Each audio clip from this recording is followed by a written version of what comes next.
Folks, this is Kyle Loomis from E2C Network. Talks Auburn athletics, Auburn culture, Auburn community, and lucky for us, of course, Auburn football. Lots of it. This recruiting run, I have been checking this by the day, practically. I know I'm exaggerating slightly, but within the last couple of weeks, and it seems like, oh, another top 50 player, another top 50 player. There's a top 100 player. What is going on? I'll tell you what's going on Big Cat Weekend. It has been something that has been around for a while, and I believe I'm correct in saying this has started with Gene Chizik, was carried on through Malzahn. What Harsin did with it, nobody knows, and obviously Hugh Freeze brought it back in a sense, or at least brought it back to prominence, and boy, has he done that. We are talking about 6 commitments on the actual weekend, which was the previous weekend, not even this last weekend. And then what has carried over since then, I guess we're now at 4 more commitments with a possible 5th one out after that weekend coming along. So if let me just be honest with you, Mark, I'm pretty good at memorizing these things because I talk about it a lot. I have a list up over here to my right now because I'm having to reference this to keep up with everything because I'm going to forget something. I mean, we're talking about commits in 2026. Obviously, the 2025 class, the most important one at the time. It's the most prominent cycle right now, the most timely cycle. But we are getting people on the defensive front. We are getting specialists. Offensive guys are coming in too. It has been incredible. And I was told by somebody on one of my live streams, some of the experts are predicting on the weekend 5 commits, maybe a 6. And I said, look, I can see 5, maybe, between that weekend to the following week as things carry over and people make their decisions after they leave, but not 5 to 6 on the weekend. What did we get? 6 on the weekend. And then 3 more that week. A 4th one just happened recently yesterday. And now we're sitting here waiting for a potential another one that's being hinted at a lot. Some major recruiting analysts are predicting there will be a flip from Notre Dame to Auburn. Whether that happens, anybody's guess at this point, but it sure seems likely. And the way the momentum is going with Big Cat Weekend, I guess I just need to stop doubting at this point.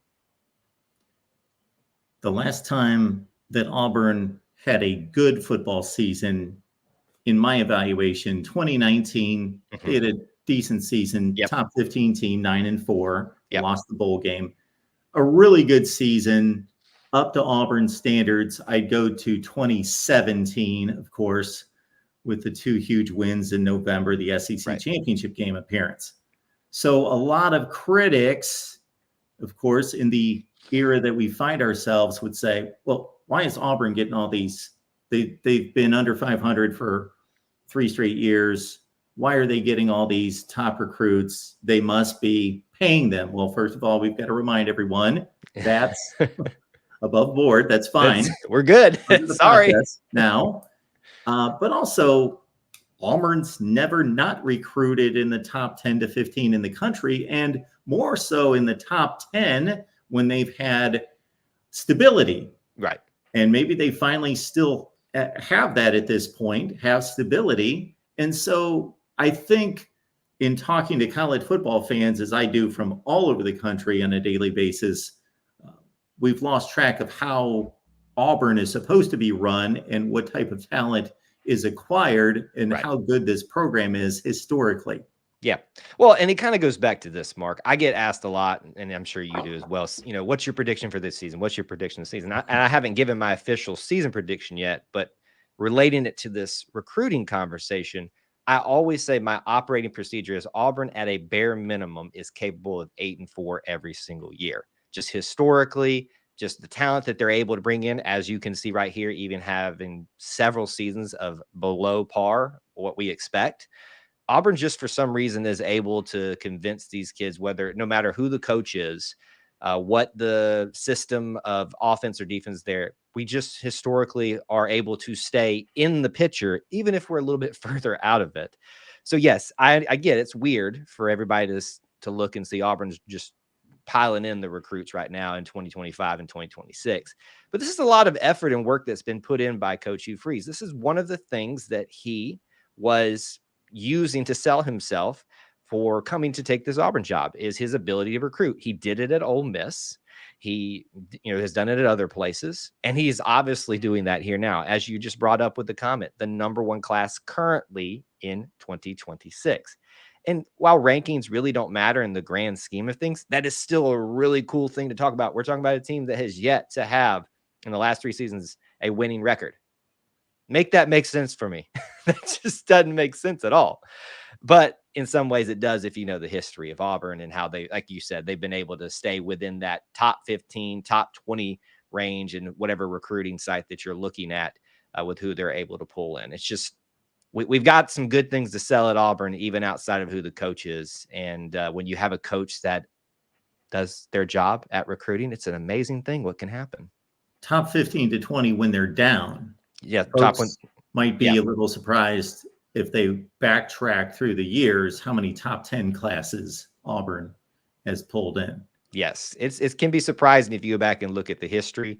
Auburn's just done a really good job. And historically, too, if you go back, you'll find some years, maybe even under Tommy Tuberville, where the classes weren't all that great, but he was so good at finding diamonds in the rough, these 3 stars, so to speak, that he turned into 5 stars by the end of time of his coaching time here. So even on those years where you didn't have necessarily the hype of a recruiting ranking, you had a lot of guys being found and that were being looked over and turned into 5 stars by the time they left, which is what I always stress. It doesn't matter as much as what they come in with as what they leave with. And I know that's not the fun way to think about it or talk about it, but it's just the reality of the situation. And you've got the list pulled up here of just some of the guys: Jared Smith, Derek Smith. We're just pulling in Smiths left and right. That's some of the new guys that have just signed on. I can give you the full list if you want it, of the ones that have come on through Big Cat. Absolutely. All right, let's roll through it. I got to look over here on my cheat sheet because, like I said, it's been a minute. Edge rusher. This is starting from the beginning of Big Cat Weekend to where we are at currently at the time of us doing this live stream. 2026 edge rusher Hezekiah Harris. 2026 linebacker Shadarius Tootle, best name ever. 2026 Jamichael Garrett, linebacker out of Alabama. 2025 now. We're going to get some more of those here. Blake Woodby. That's one that's was waiting. A lot of people thought that one was already going to come along sooner than it did. My estimation is they told him hold off on the public commitment and let's utilize it for part of this hype of Big Cat Weekend. Defensive back for 2025. 2025 defensive lineman Antonio Coleman, who is the triple flip at this point. That was pretty exciting to see as well. Punter. I know a lot of people don't get excited about that, but we do at Auburn because we've got some pretty good specialists in our history. John McGuire for 2025. 2025 athlete Derek Smith, who we just mentioned. 2025 defensive back Anquan Fagans. And then we've also got Jared Smith out of 2025, who we also just mentioned. And just yesterday, Wayne Henry for 2026, a defensive back. So that's your list as of this point. There's a couple of cool storylines within this. Obviously, the flip of Antonio Coleman within this class, 2026 and 2025. You're starting to see a very odd pipeline develop for Auburn. From Maryland, St. Francis Academy. This is 3 now that they have either in the 2025 or the 2026 class. It's the weirdest thing ever. I can't explain it. There's always one state that Auburn seems to go into and just start snagging people out of. For a longest time, it was Arkansas, which isn't the weirdest thing to do for Auburn because it's technically the Southeast. But Maryland, that's just weird. That's a really thing. But you think back to DJ Durkin's time up there, I'm sure he's got some connections, and that may be what's happening there. But that's your full list. I mean, we can talk about it at a lot of different angles, but it's pretty impressive. Yeah, DJ Durkin brought in really good recruiting classes in Maryland when he was there, much better than they had experienced prior to his arrival. Folks, look at this. You've got just in the last week, the #1 player in the class who is a top 20 player, Jared Smith, off the edge in the state of Alabama. #2 at his position. You've got Caleb Falk. Did I pronounce that correctly? Yes, and that is the little brother of Keldrick Falk, who is our rising star defensive end at Auburn. Yep. Another top 50 player. I'm counting 8 top 100 players. Not that there aren't really good players outside the top 100. So if you see 128, I just stop counting it. 8 in the top 100.